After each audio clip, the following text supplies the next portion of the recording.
اعوذ باللہ من الشیطان الرجیم بسم اللہ الرحمن الرحیم سورۃ البقرہ۔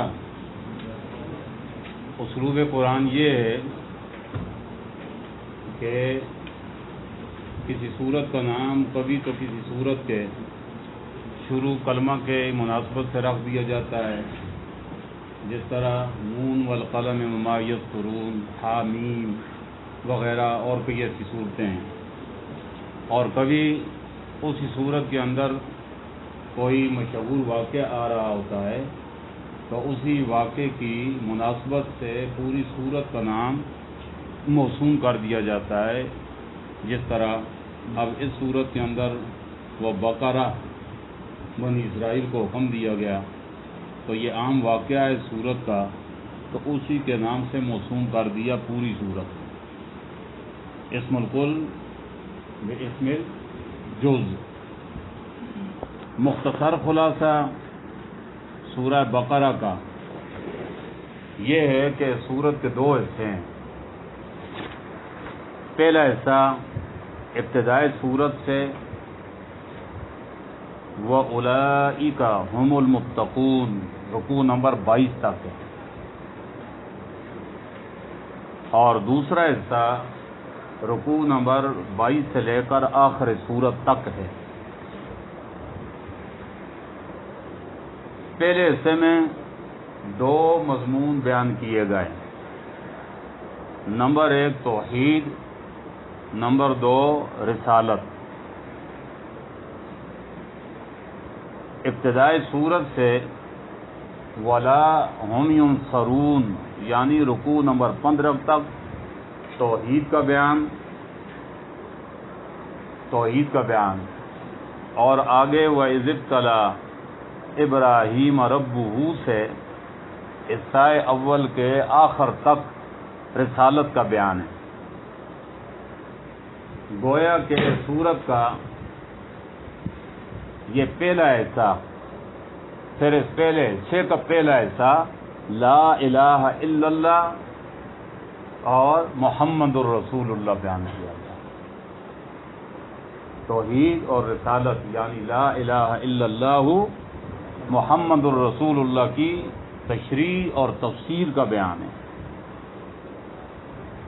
اور دوسرے حصے کے اندر مسلمانوں کی ظاہری باطنی اصلاح کے طریقے اور اندرونی نظام کو درست کرنے کے لیے امور انتظامیہ کو بیان فرمایا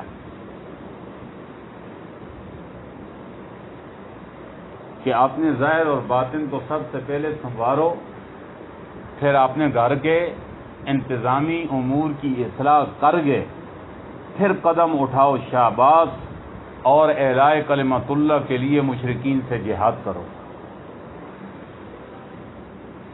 پھر ظاہر ہے کہ جہاد اس کے لیے مال کی ضرورت ہے، تو اس کے ساتھ انفاق فی سبیل اللہ کو بھی اہتمام سے ذکر کیا کہ جہاں انفاق اپنی جانوں کا کرو گے، جان خرچ کرو گے، تو جہاد کے لیے مال کی بھی ضرورت ہے، لہذا وہ بھی اللہ کے راستے میں خرچ کرو۔ گویا کہ خلاصہ یہ ہے کہ اس حصے میں لا الہ الا اللہ کی خاطر مشرکین سے جہاد کا حکم دیا گیا۔ اب حصہ اول میں پہلے تمہید، پھر توحید اور اس کے متعلقات، نمبر 3 رسالت اور پھر اس کے متعلقات، پھر تو تمہید میں دو باتیں۔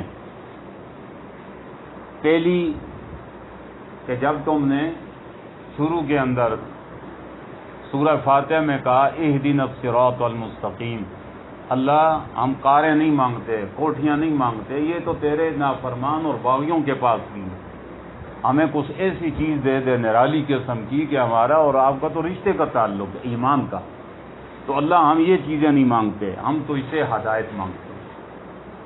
بندے نے کیا مانگا اللہ سے؟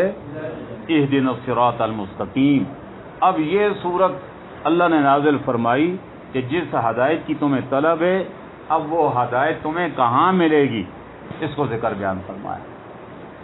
نمبر 2، پھر ہدایت کے رد اور قبول کے اعتبار سے مختلف جماعتوں کا ذکر بیان فرمایا، اور وہ 3 جماعتیں۔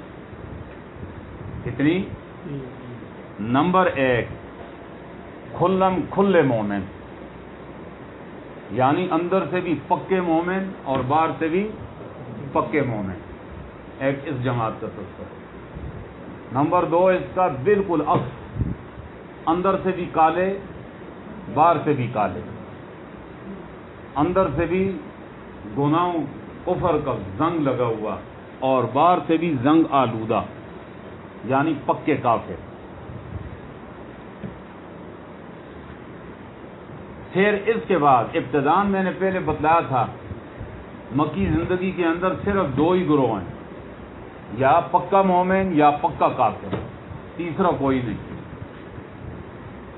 لیکن جب ہجرت کا حکم ہوا، اللہ کے رسول صلی اللہ علیہ وسلم کو اور صحابہ کو پاؤں جمانے کی جگہ مل گئی، اور پھر دن بدن مسلمانوں کی، اسلام کی شان و شوکت بڑھتی چلی گئی، تو پھر ایک چوں چوں کا مربع پیدا ہو، جنہیں کیا کہا جاتا ہے؟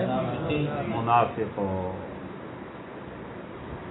اندر سے کافر اور باہر ایمان کا لیبل لگانے والے۔